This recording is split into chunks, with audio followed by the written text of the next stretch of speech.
Chapter 6. The Village of Shadows. David sat in the dark, alone in an empty chamber, his heart heavy with disappointment. He had searched every inch of the chamber, but found nothing of value. He couldn't shake off the feeling that he had missed something important, some hidden treasure that was just out of reach. But as much as it pained him to admit it, he knew he had to press on. He couldn't stay in this ancient temple forever. He had a mission to fulfill and people who were counting on him. He took one last look around the chamber, making a mental note of where he had searched, and then he turned and made his way back through the passageway, his mind set on returning to the airport and completing his mission. David reached into his pocket, pulling out the small compass he had brought with him. He had been using it to try and navigate his way out of the jungle, but so far it had only led him in circles. As he trudged through the dense foliage, he couldn't shake the feeling that he had missed something important in the temple. Maybe there was still treasure to be found, but he knew deep down that he needed to press on and get back to the airport. As he pushed through a thicket of vines, he suddenly stumbled upon one of the campsites they had used before. Relief flooded through him as he realized he was getting closer to civilization. He quickly set up his own small camp for the night, knowing he needed to rest before continuing on his journey. As he lay in his sleeping bag, he couldn't help but wonder what other secrets the jungle held and if he would ever have the chance to explore them. As the sun began to rise over some distant mountains, Susan and John set about breaking down their camp. Ahmadi and Alyamide, the two hunter warriors who had accompanied them, seemed more tense than they had been the night before. Susan noticed that their eyes kept flicking towards distant village and then at the bushes, as if they were expecting something to come charging out at any moment. She tried to make small talk, but the warriors were clearly preoccupied. As they packed their supplies into their packs, Susan couldn't shake the feeling that something was off. She couldn't quite put her finger on it, but she knew that the atmosphere had changed. As the team made their way down through the scrub, the air grew cooler as they descended into the valley. The surrounding mountains cast a shadow over the land, blocking out the sun and creating a chill in the air. Ahmadi and Alyamide were on high alert, scanning the surrounding area for any sign of danger. John and Susan now walked in silence, focused on the task at hand. The path ahead was steep and rocky, making it difficult to navigate.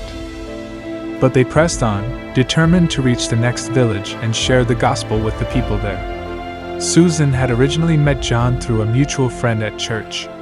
They were both involved in mission work and had a shared passion for spreading the word of God to those who had never heard it before.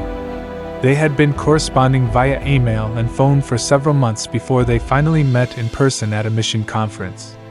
They hit it off immediately, and soon began planning a mission trip together to a remote tribe in the jungle. There was never any romantic chemistry between them. They both knew their friendship was purely platonic, and they were content with that, focusing on their shared mission to spread the word of God. John was still more than a friend. He was a brother, family. As they walked down through the scrub, Susan eventually turned to John and said, "Do you notice how Ahmadi and Alyamide seem on edge today?" John nodded. "Yeah." Susan shrugged. "I have a feeling it might be something related to the Jinghara tribe. They are known to be fierce warriors, so it's possible they are worried about encountering them." "Right," John said. They continued on in silence for a while, the only sound being the crunch of leaves underfoot. As they reached the bottom of the valley, the air grew cooler, shaded by the surrounding mountains. "It's getting colder," Susan said, pulling her jacket tighter around her. "Yeah," John said. "We should be getting close to the next village soon," Susan said, looking around. "Let's hope so," John replied. "I could use a break and a hot meal." Susan soon learned the village was also referred to as the Village of Shadows, because it was situated in a valley surrounded by towering mountains that cast a permanent shadow over the land. Once lush vegetation gave way to scrub and thorn bushes.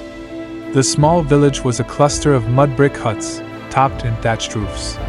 A larger wall of packed earth surrounded the entire village apart from a gate made out of sharpened sticks. The gate was open, but there was no one in sight. The team cautiously entered, their eyes scanning the area for any sign of life. The team could see that the huts nearest the gate looked abandoned.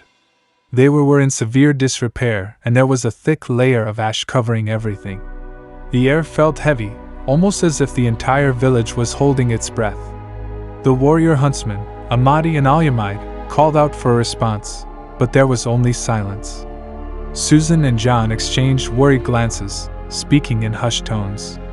As they ventured further into the village, they heard the sound of someone talking. The team followed the sound until they reached its source.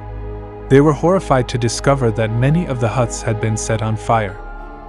The people were now huddled in a few of the huts that were still standing, trying to find shelter from the destruction. The smell of wet smoke and burnt wood filled the air, and the team couldn't help but feel a sense of sadness and helplessness as they surveyed the damage. The village of shadows was now a shadow of its former self.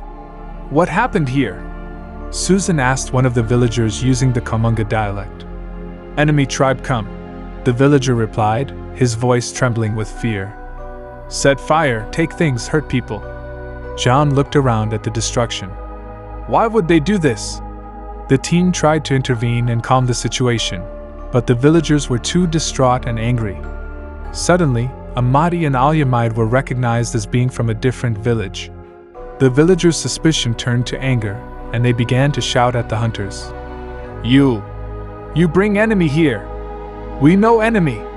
We come help!" Ahmadi protested. "You know help! You bring enemy here!" Susan stepped forward, trying to calm the situation. "Please, we don't want to hurt anyone. We just want to help." Villagers were too afraid and angry to listen. They began to close in on the team, brandishing whatever weapons they had. The situation became more dangerous as the villagers became more aggressive, throwing stones and sticks. "We need to get out of here," John said, his voice low. "Agreed," Susan replied. "Let's go." The team quickly backed away, not wanting to provoke the already aggressive villagers any further. They were forced to retreat, but not before one of the villagers suddenly grabbed Susan's bag and pulled out the chocolate she had been using to try to befriend the kids earlier. The silver foiled pieces tumbled onto the ground. "You curse us!" they exclaimed in fear. Susan quickly scrambled around collecting the chocolates and putting them back in her bags while Ahmadi and Alyamide acted as her shield.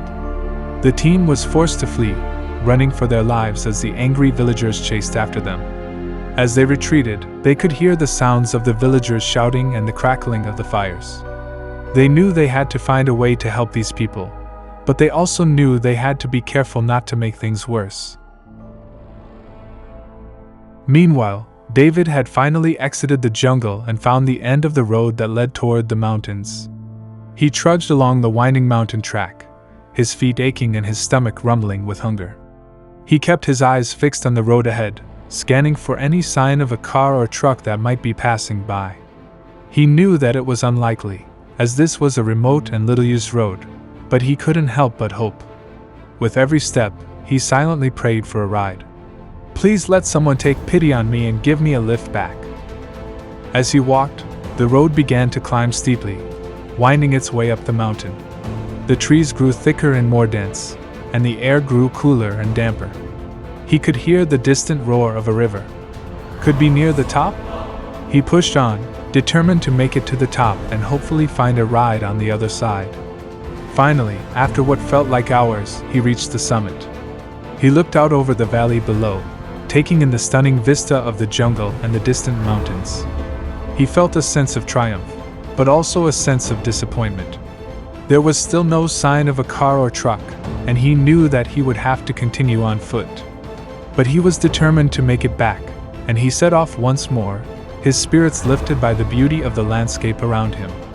As David trudged along the mountain track, his thoughts a jumble of worry for his brother and the mission team, and he was filled with exhaustion from the long hike. David couldn't help but hope for a miracle. Just as he was about to give up hope and resign himself to walking the entire way, he heard the distant sound of a motorbike engine. Vroom! Vroom! As it grew louder, he held out his thumb, and to his surprise, the bike came to a stop beside him. Its lone rider was decked out in local animal skins. He was a local man with a kind face. You need a ride, man? The rider asked, his voice muffled by some greasy-looking material wrapped around his neck and mouth. David felt a surge of relief and gratitude wash over him. Yes, please, he said, hurrying to sling his pack onto his back and climb onto the back of the bike. The rider revved the engine and took off, the wind whipping through David's hair as they picked up speed. He clung tightly to the rider, grateful for the lift and the chance to make some headway toward the airport and help for his team. The rider stopped after 2 hours. Get off here, he said. Someone else will help. David stood on the side of the road, watching the motorbike disappear into the distance. He felt a mix of gratitude and confusion as he realized the rider didn't even ask for any compensation. It wasn't until much later that he would wonder how he could understand that man talk. He shrugged it off and decided to continue on foot, hoping and praying for another ride. As he walked, he noticed a few more people on the road on foot, a few motorbikes and the odd truck. He stuck out his thumb, hoping someone would stop and give him a ride. He had been walking for about an hour when a beat-up old truck pulled up beside him. The driver, a shady-looking man with greasy hair and a toothless grin, leaned out the window. Ride? He asked in broken English. David hesitated, but the man assured him that he was going all the way to the airport and would be happy to give him a ride for a small fee. David climbed into the truck, feeling uneasy but desperate to get to the airport. As they drove, the man kept glancing over at him with a sly grin, and David couldn't shake the feeling that something wasn't quite right. But he pushed his doubts aside and focused on getting to the airport as soon as possible.